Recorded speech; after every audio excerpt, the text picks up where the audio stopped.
Welcome to Infolu. This is going to blow your mind. What if there was a group of people who willingly eat human flesh, not out of necessity or hunger, but as a path to spiritual enlightenment? This is not a horror story. This is the real-life world of the AGHORI Sadhus, a group that challenges everything we think we know about life, death, and purity. In this video, we'll uncover why AGHORI Sadhus consume human remains, the ancient philosophy behind this shocking practice, and what we can learn from it about our own fear of death. The AGHORI Sadhus are part of a small and highly controversial sect of ascetics in India, specifically followers of Lord Shiva. They live on the edges of society, often residing in cremation grounds, and are known for embracing practices that others consider forbidden, meditating with corpses, using human bones for rituals, and, yes, sometimes consuming the flesh of the dead. But these extreme acts aren't done out of madness. They're part of a belief system that seeks to reject the material world entirely. By breaking every societal taboo, the Aghoris aim to free themselves from all attachment to the physical world. It's a hard concept to wrap our minds around, especially in a world where societal norms and taboos govern much of our behavior. The Aghoris challenge these norms in the most extreme way possible. But what drives them to take these practices to such an extreme? What's the spiritual reasoning behind eating human flesh? The Aghori practice of consuming human flesh is perhaps their most shocking and misunderstood ritual. But it's important to understand that this is not an act of cannibalism in the traditional sense of the word. They don't do it for survival or even out of ritualistic obligation. It's deeply symbolic and spiritual. Aghoris believe that the body is just a vessel, a temporary container for the soul. To them, consuming the remains of the dead symbolizes their complete rejection of the material world and their detachment from the cycle of life and death.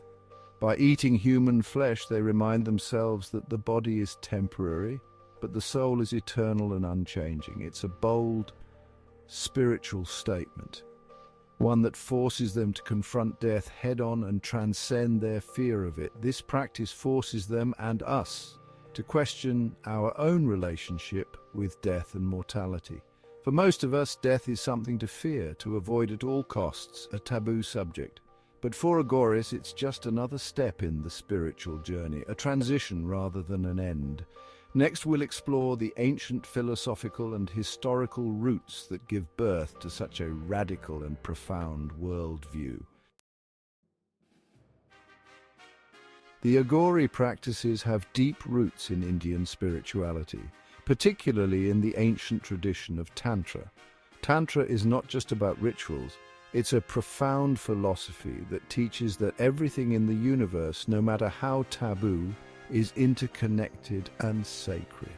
While most spiritual traditions in India focus on purity, cleanliness, and devotion to the gods, Tantra takes a different, more inclusive approach. It seeks to transcend duality, the idea that something can be pure or impure. Aghoris take this philosophy to the extreme, believing that by embracing the impure they can achieve spiritual liberation. In this worldview, death, decay, and even what we might call impure are all just as sacred as life itself.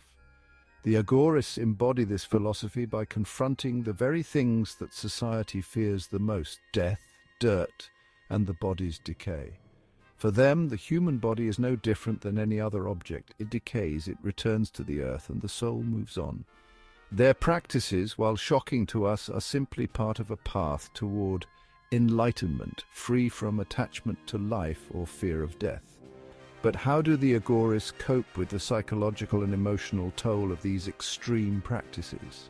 Let's explore how their minds are transformed by these radical and intense rituals. It's easy to wonder how Aghori Sadhus can perform these extreme rituals without being consumed by fear or revulsion. The answer lies in their complete detachment from the physical world and its materialistic distractions. By meditating on death, living among the dead, and even consuming human flesh, they train their minds to overcome fear and revulsion. For the Aghoris, these practices are a form of psychological training and spiritual discipline. By confronting the most terrifying aspects of human existence, they aim to break free from the ego and the fear of death. But think about it.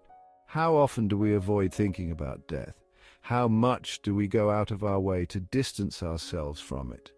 The Aghoris confront it daily, and in doing so, they believe they're freeing their minds from the illusions of life and death. Is this extreme detachment a path to enlightenment, or is it too radical for the modern world to accept?